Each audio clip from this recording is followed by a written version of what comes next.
Peoples party वालों बताओ, तुम बताओ कि तुम्हारी पार्टी में फांसियां चढ़ने वाले और और कोड़े खाने वालों की आल औलाद में, गरीबों में से कितनों को एमपीए, एमएनए, मिनिस्टर बनाया? बताओ। झूठ मकर की सियासत,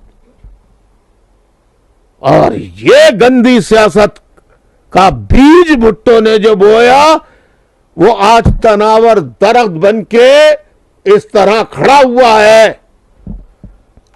और ये कोटा सिस्टम, सिंध में आबादी की तकसीम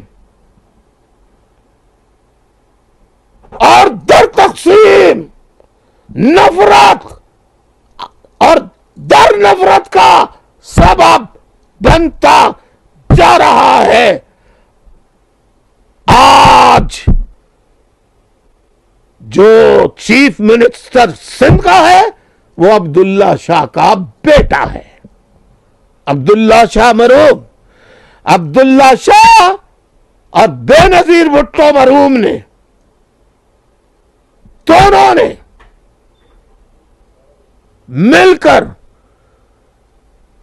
फौज की जर्नलों की बूट पॉलिश करने की गर्ज से ऐसे एसएचओ राव अनवर की तरह के कातिल एसएचओ लगवाए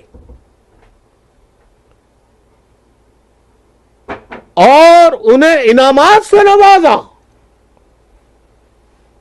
मेरे पास सबूत है, आए कोई डिबेट तो करे ना, माई का लाल अगर कोई है तो।